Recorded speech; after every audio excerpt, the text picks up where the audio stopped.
वसल्लम ने साद बिन या फतेह मक्का की दास्तान है जो इंसानी तारीख के अजीम तरीन वाक़यात में शुमार होती है। फतेह मक्का से तकरीबन 2 साल कबल मुसलमानों और कुरैश मक्का के दरमियान सुलह हुदैबिया का मुआहिदा तय पाया।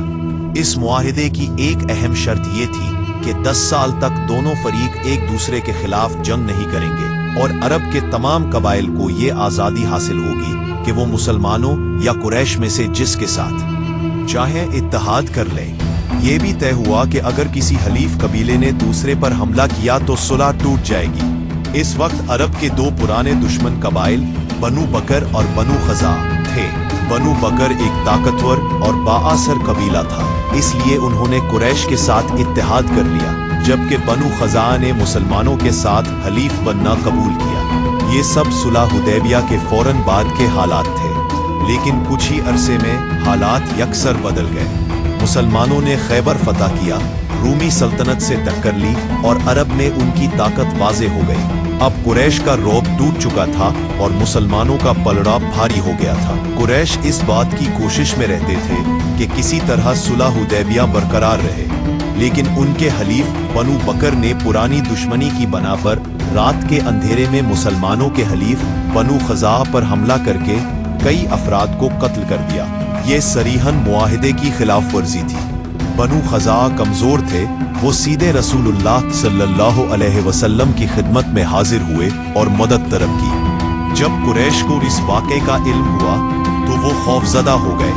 उन्होंने फौरन अपने सरदार अबू सुफियान को मदीना भेजा ताकि किसी तरह मामला संभाला जा सके।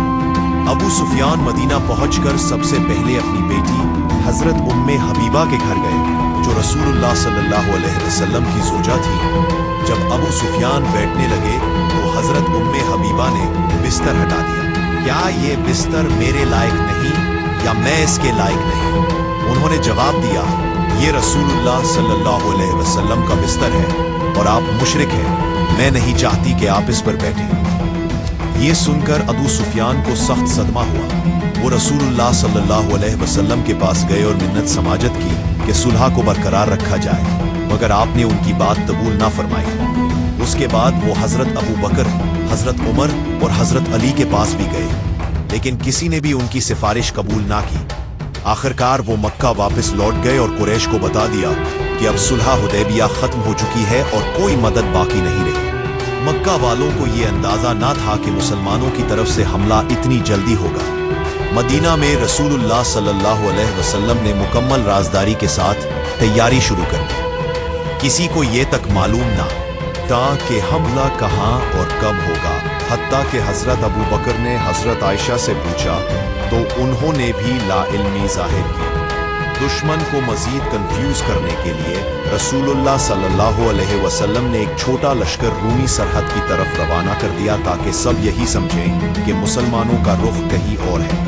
इसी दौरान एक सहाबी हजरत हातिब से इंसानी कमजोरी का एक लम्हा सरजद हुआ।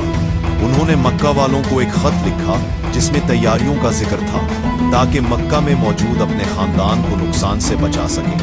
ये खत एक औरत के जरिए भेजा गया, लेकिन अल्लाह ताला ने रसूलुल्लाह सल्लल्लाहु अलैहि वसल्लम को इत्तला दे दी। आप सल्लल्लाहु अलैहि वसल्लम ने हजरत अली को भेजा, जिन्होंने रास्ते में उस औरत को रोककर खत हासिल कर लिया। हजरत उमर सख्त गुस्से में थे, मगर हजरत हातिब की नियत जानकर रसूलुल्लाह सल्लल्लाहु अलैहि वसल्लम ने उन्हें मुआफ फरमा दिया। 5 हिजरी में मक्का से 10,000 का लश्कर मदीना पर चढ़ आया था और अब सिर्फ 3 साल बाद मदीना से 10,000 मुसलमान मक्का की तरफ बढ़ रहे थे। मुसलमानों का इंटेलिजेंस निज़ाम इतना मजबूत था कि लश्कर मक्का के करीब पहुंच गया और अहले मक्का को खबर तक ना हुई। रात के वक्त रसूलुल्लाह सल्लल्लाहु अलैहि वसल्लम ने हुक्म दिया कि चारों तरफ आग रोशन कर दी जाए। जब मक्का वालों ने पहाड़ों पर हजारों आग जलती देखी तो उनके दिल दहल गए। इसी रात अबू सुफियान रसूलुल्लाह सल्लल्लाहु अलैहि वसल्लम की खिदमत में हाजिर हुए। आप सल्लल्लाहु अलैहि वसल्लम ने फरमाया, क्या अब भी वक्त नहीं आया कि तुम मान लो मैं अल्लाह का रसूल हूँ? अबू सुफियान ने एतराफ किया कि दिल में अभी कुछ तरद्दुद है, लेकिन उन्होंने इस्लाम कबूल कर लिया। अगले दिन अबू सुफियान को एक बुलंद मकाम पर खड़ा किया गया ताकि वो मुसलमानों की अजीम फौज को मक्का में दाखिल होते देखें। 8 साल पहले रसूलुल्लाह सल्लल्लाहु अलैहि वसल्लम उसी मक्का से चंद साथियों के साथ निकले थे और आज 10,000 जानिसारों के साथ फातिह बनकर लौट रहे थे। रसूलुल्लाह सल्लल्लाहु अलैहि वसल्लम ने सख्ती से हुक्म दिया कि बिला वजह खूनरेजी ना हो। आप सल्लल्लाहु अलैहि वसल्लम काबा के पास पहुंचे तो दरवाजा बंद था कि पास भेजा गया जिनके खानदान के पास सदियों से काबा की कुंजी थी। इब्तदा में उन्होंने इनकार किया लेकिन बाद में चाबी ले ली गई। काबा में दाखिल होने के बाद अल्लाह के हुक्म से रसूलुल्लाह ने वो चाबी वापस उस्मान बिन तलहा को लौटा दी जिस पर वो इस्लाम ले आए। आप सल्लल्लाहु अलैहि वसल्लम ने फरमाया कि ये कुंजी क़यामत तक इसी खानदान के पास रहेगी और आज भी ऐसा ही है। रसूलुल्लाह सल्लल्लाहु अलैहि वसल्लम ने काबा में मौजूद 360 बुतों को तोड़ दिया और आम माफी का ऐलान फरमाया। आप सल्लल्लाहु अलैहि वसल्लम ने अहले मक्का से फरमाया, आज मैं तुमसे वही सुलूक करता हूँ जो यूसुफ ने अपने भाइयों से किया था। यूं सदियों के मजालिम के बावजूद सबको मुआफ कर दिया गया। फतह के बाद भी ना कोई बदला लिया गया ना माले गनीमत। चंद दिन मक्का में क़याम के बाद रसूलुल्लाह सल्लल्लाहु अलैहि वसल्लम मदीना वापस लौट गए और मदीना अरब की सबसे ताकतवर रियासत बन चुका था।